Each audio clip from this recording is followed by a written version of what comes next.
Hello दोस्तों, आज मैं लाया हूँ अपने वीडियो का दूसरा पार्ट देवी देवता रहस्य में।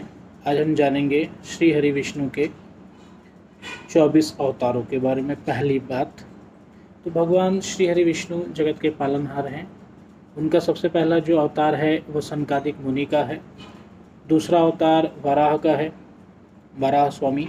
आप जानते होंगे कि जो पृथ्वी हिरण्यकश्यप का भाई हिरण्याक्ष थे, वो पृथ्वी को समुद्र में उन्होंने छिपा दिया था। उसको बाहर निकालने के लिए प्रभु ने वराह रूप अवतार लिया। तीसरा अवतार नारद अवतार है। चौथा अवतार नर नारायण का अवतार है। पांचवा कपिल मुनि का है। दोस्तों, कपिल का सांख्य दर्शन हम लोग पढ़ते हैं।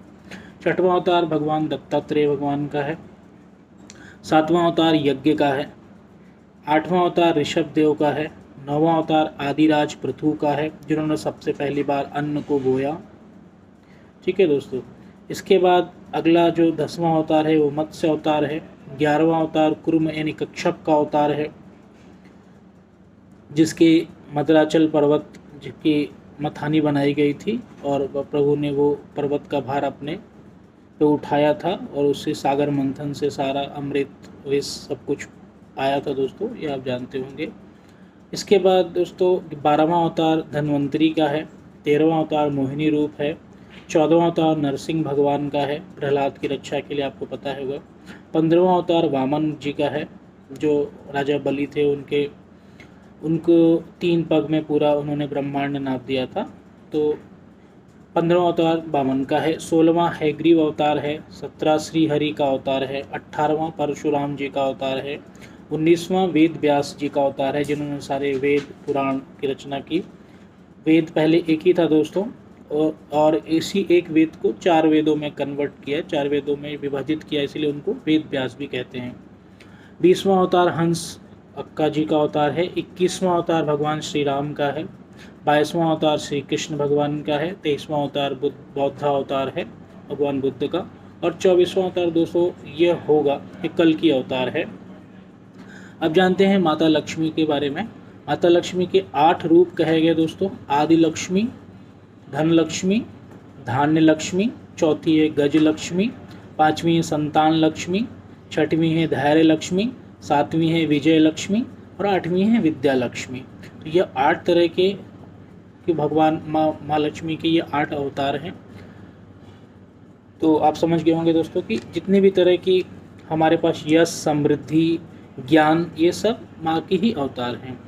आइए जानते हैं भगवान शिव के और माता पार्वती के अवतारों के बारे में। तो सबसे पहले माँ पार्वती या माँ सती को आप देखेंगे तो 10 महाविद्याओं के नाम से जाना जाता है। दोस्तों, प्रसंग ऐसा है कि जब दक्ष जी ने भगवान शिव को कहने पे को परेशान या समझ लीजिए कि अपमान करने के लिए यज्ञ का आवाहन किया था, उसमें सभी देवी देवताओं को बुलाया गया था, भगवान शिव जी को नहीं बुलाया गया था। तो उसके बाद भी माँ सती वहाँ जाने के लिए जिद करने लगी। तो भगवान शिव ने बहुत समझाया, लेकिन माँ सती उनको बोला कि तो आप मुझे समझ नहीं रहे हो कि मैं क्या हूँ। तो माँ के वो 10 दिशाओं में माँ के अपने अपने रूप आ गए, वही 10 महाविद्याएँ कहलाईं। तो पहली माता की जो महाविद्या है वो काली माता है। दूसरी तारा माता, तीसरी छिन्नमस्ता, चौथी षोडशी, 5वीं भुवनेश्वरी, 6वीं त्रिपुर भैरवी, 7वीं धूमावती, 8वीं बंगलामुखी, 9वीं मातंगी और 10वीं माँ कमला का महाविद्या का अवतार है। ठीक है दोस्तों, इसके अलावा अगर आप देखेंगे पार्वती जी की, तो माँ सती, भवानी, नंदनी, पार्वती, शाकांबरी देवी, शताक्षी देवी, शक्ति और मृतकाएँ, इनको भी माँ के अवतारों के रूप में जाना जाता है। भगवान शंकर के अवतारों के बारे में अगर दोस्तों हम देखें तो वीरभद्र, पिपलाद, नंदी, भैरव, अश्वत्थामा, सर्वावतार, गृहपति, दुर्वासा, हनुमान जी, वृषभ, यतिनाथ, कृष्ण दर्शन, अवधूत, भिकुवर, सुरेश्वर, किरात, ब्रह्मचारी, सुन नर्तक, ये लिंग पुराण के हिसाब से भगवान के 18 अवतार और यक्ष मिलाकर के 19 अवतार कहे गए। इसके अलावा दोस्तों भगवान शिव के परिवार में आपको पता ही है कि उनके बेटे कार्तिकेय जी जो देवताओं के सेनापति भी हैं। ठीक है, तो उनको महादेव, रुद्रावतार प्रजापति और महाराष्ट्र में खंडोबा, फिर ज्योतिबा, भैरव, नटराज, अर्धनारीश्वर, पशुपति, दक्षिणामूर्ति और शंकराचार्य और गोरख को भी भगवान शिव का ही अवतार माना जाता है। अब बात करते हैं दोस्तों शक्ति के अवतारों के बारे में।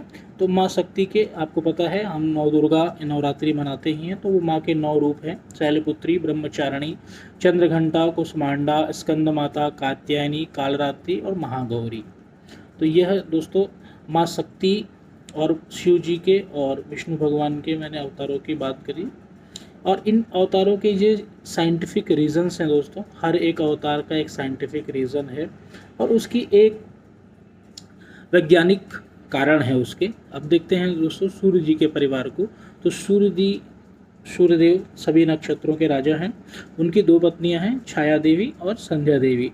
ठीक है, संध्या देवी से उनको होते हैं, उनके जो पुत्र हुए हैं वो अश्विनी कुमार, जो देवताओं के वैद्य हैं, यमदेव, काल पुरुष या जिनको आप जानते हैं नरक के जो अधिपति हैं या फिर मृत्यु के देवता भी आप कह सकते हैं, और यमुना माँ जो नदी के रूप में है, वैवस्त मनु जो हमारे इस मनवंतर के हैं, रेवंत, और दोस्तों जो विश्वकर्मा जी हैं वह सूर्यदेव के ससुर हैं। ठीक है, छाया देवी की बात करते हैं तो छाया देवी से शनिदेव, सूर्य जी और छाया देवी से हमको मिलते हैं शनिदेव, उनके जो पुत्र हैं शनिदेव, तप्ती और भद्रा। दोस्तों ब्राह्मण लोग जो आपको बताते हैं कि भद्रा बड़ी तेज लग रही है, वो भी सूर्य जी की ही पुत्री हैं। ठीक है, और सवर्णी मनु ये भी सूर्य जी के ही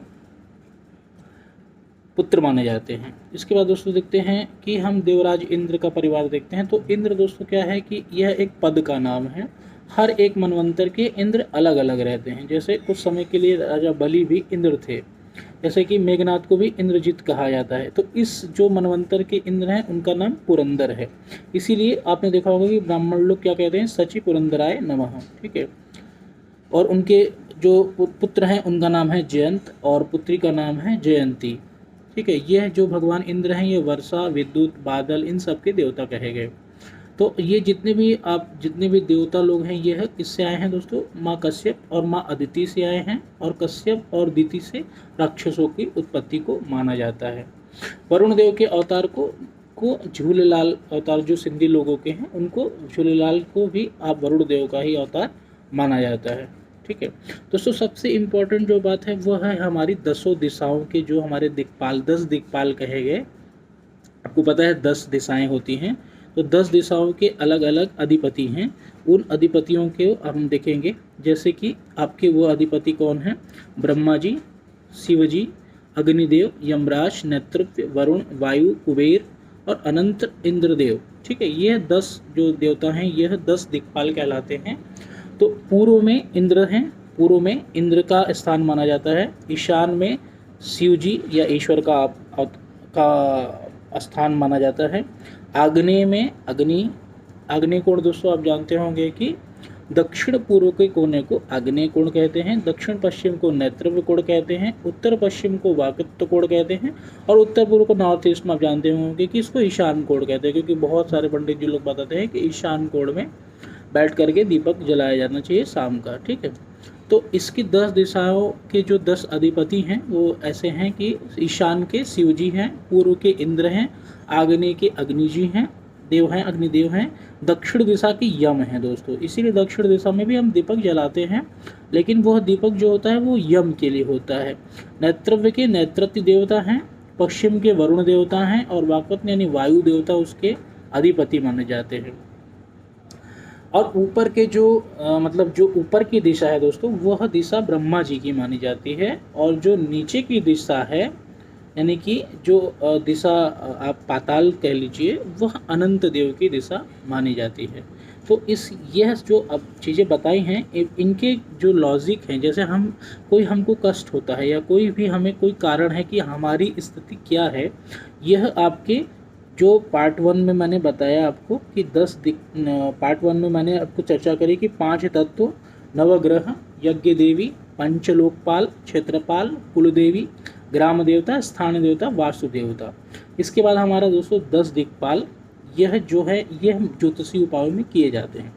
इसके बाद जितने भी हमको जब यह दोस्तों जब ये इस सब एनर्जी आपकी मजबूत हो जाएगी, तब फिर हम आगे की जो हमारे इस सृष्टि के संचालक हैं, या जो जहाँ से हमारा ब्रह्मांड है दोस्तों, उस ऊर्जा की तरफ हम बढ़ते हैं। हमारी समाधि, हमारी पूजा उस तरफ दिशा में हमारी बढ़ जाती है। ठीक है, लेकिन दोस्तों यह जो बेसिक एनर्जी होती है, ये बेसिक एनर्जी हमको तैयार करनी पड़ती है। जब यह सारी एनर्जीज हमको हेल्पफुल हो जाती हैं, तो क्या होता है कि हमारे काम बनने शुरू हो जाते हैं।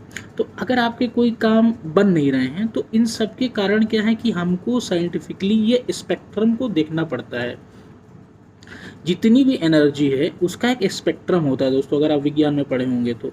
अब ये जो स्पेक्ट्रम है, यह हर एक एनर्जी का अलग अलग है, और उस एनर्जी को एक रूलिंग एलिमेंट है। जैसे मान लीजिए कि अगर उस चीज़ का रूलिंग एलिमेंट कौन है, जैसे मान लीजिए कि लोग बोलते हैं कि अगर आपकी रसोई गलत दिशा में हो जाती है, ठीक है, यानी कि जो अग्नि जी का कोड है, अगर वहाँ अग्नि जल रही है तो आपको वो लाभ देगी। लेकिन अगर अग्नि जी के आप विपरीत दिशा में आप रसोई बनाएंगे, तो क्या होगा दोस्तों कि आपने देखा होगा कि अलग अलग तरह के कंपन होते हैं, या अनुनाद जिसको कहा जाता है, रेजोनेंस अंग्रेजी में कहें तो रेजोनेंस, वो आपके घर में होने लगता है। अब उसको क्या है, लोग उसको किसी भी नाम से, देखिए पुराने समय में लोग बोलते हैं कि इसमें यहाँ पे प्रेत का साया है, ये ऐसा है वैसा है, लेकिन दोस्तों वो क्या है, it's a kind of resonance. तो आप वहाँ रहेंगे तो आपको क्या होगा, मानसिक अशांति होगी। तो ये हर एक चीज़ के पीछे क्या है, साइंटिफिक रीजन है। इसी साइंटिफिक रीजन को जैसी आपकी स्थिति है, तो उस स्थिति के हिसाब से आपके एनर्जी के पैटर्न बनते जाते हैं। जैसे कोई आदमी शुरू से ही चीज़ों को गलती करता जाता है, तो आपके पैटर्न इतने ख़राब हो चुके होते हैं कि उन पैटर्न को सही करने के लिए हमको यह सब की मदद चाहिए होगी। ठीक है, तो अगर ये आप खुद से कर सकते हैं तो वेल एंड गुड है, इसको कोई इसमें ऐसी बात नहीं है कि आप नहीं कर सकते हैं। लेकिन क्या है कि इसकी जानकारी दोस्तों, हर एक एनर्जी के स्पेक्ट्रम की जानकारी आपको होनी चाहिए। एनर्जी के स्पेक्ट्रम सुधारने के कई तरीके हैं। जैसे मान लीजिए आप ज्योतिषीय उपायों में हम जाते हैं, कोई विधि करते हैं, तो वह एलिमेंट, देखिए हर एक एलिमेंट हर एक चीज़ से जुड़ा हुआ है। देखिए हर एक देवता का एक पेड़ बताया गया है। जैसे मान लीजिए आप शिव जी की पूजा करते हैं तो बेलपत्र चढ़ाएंगे, ठीक है, भांग चढ़ाएंगे, धतूरा चढ़ाते हैं।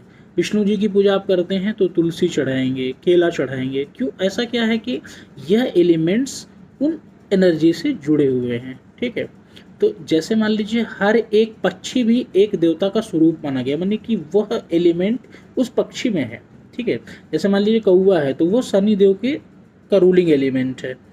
ठीक है, अगर हम बाघ का देखें तो बाघ माँ का रूलिंग एलिमेंट है। हम बैल को देखते हैं तो या सांड को देखते हैं, वह नंदी के का एलिमेंट है, यानी शिव जी का एलिमेंट है दोस्तों। इसीलिए जैसे हम कहते हैं ना कि भगवान की सैया को हमने शेष सैया कहा, कि भगवान शेष सैया पे विराजमान होते हैं। इसका अर्थ यह है कि ब्रह्मांड में जब कुछ भी नहीं शेष रहेगा, ब्रह्मांड में जब कुछ भी शेष नहीं रहेगा, तब भी वह शेष सैया रहेगी। इसीलिए उसको शेष सैया कहते हैं, कि वही अंत है, उनको अनंत भी कहा गया इसीलिए, और उनके सैया को हम शेष सैया कहते हैं। तो ये जितनी चीज़ें, जैसे दोस्तों क्या है, हर एक एलिमेंट है, गोल्ड है या कुछ भी है, यह किसी ना किसी चीज़ से जुड़ा हुआ है, ये उस एनर्जी के पैटर्न को बिलोंग करता है। अब देखेंगे कि काफ़ी लोग होते हैं, वह एकदम बहुत सडनली उनके जीवन में परिवर्तन आता है दोस्तों। वो क्या है, this is a change of energy pattern. लोगों ने किसी को बोला कि यह नग पहनने से हमको बहुत फ़ायदा होगा, जैसे पुखराज है दोस्तों। पुखराज बहुत ही इंस्टेंट आपके जीवन को चेंज करने वाला नग है, क्योंकि वह किसका नेतृत्व करता है, यह एक ऐसी एनर्जी को नेतृत्व करता है जो आपको इंस्टेंट ऊर्जा देती है। मतलब जैसे आपकी तुरंत आपने उसको पहना, वो आपके प्रति क्या करती है कि वो एनर्जी को पॉजिटिव बनाना शुरू कर देती है। ठीक है, तो इसके बारे में जैसे ये जो हमने ये देवी देवताओं को इसलिए समझा है कि इनकी जो एनर्जीज हैं वो हमारे जीवन को कैसे इफ़ेक्ट करती हैं, वह कैसे हमारी स्पिरिचुअल एनर्जी को कंट्रोल करती हैं, हमारी फिजिकल एनर्जी को कंट्रोल करती हैं, हमारी मेंटल एनर्जी को, हमारी कॉस्मिक एनर्जी जो हमारे सब तरफ बह रही है, उस कॉस्मिक एनर्जी को कैसे वह से जुड़ी हुई हैं आपस में दोस्तों। इन सब की बॉन्डिंग होती है। जैसे मान लीजिए केमिस्ट्री में हम पढ़ते हैं कोवैलेंट बॉन्ड, ये बॉन्ड, तो हर एक एनर्जी की अपनी एक दूसरी एनर्जी के साथ बॉन्डिंग है। ठीक है, वही बॉन्डिंग को हमको समझना पड़ेगा, क्योंकि वह बॉन्डिंग हमें स्ट्रेंथ देती है। तो जब स्ट्रेंथ देगी तो उससे क्या होगा कि हमारे जीवन में दोस्तों क्या आएगा, समृद्धि आएगी, उससे हमारे जीवन में आरोग्य आएगा। ठीक है दोस्तों, तो ये बेसिक चीज़ें जो पार्ट 2 था इसको मैंने कवर कर दिया है। अब इसके बाद हम वन बाय वन चीज़ों को समझेंगे कि कैसे रूलिंग नंबर्स हमारी एनर्जी को रूल करते हैं। जैसे आपका बर्थ डेट, इन सब के मूलांक, भाग्यांक, ये सबको हम समझेंगे आपकी न्यूमरोलॉजी के थ्रू। ठीक है दोस्तों, थैंक्स अ लॉट। और मेरा वीडियो आपको पसंद आया हो तो इसको लाइक करें, मेरे चैनल को सब्सक्राइब करें। आपका दिन मंगलमय हो, आपको रात्रि शुभ हो, यही कामना के साथ ईश्वर सभी को समृद्धि, सुख, आरोग्य दे। इसी कामना के साथ मैं अपना वीडियो ख़त्म करता हूँ दोस्तों।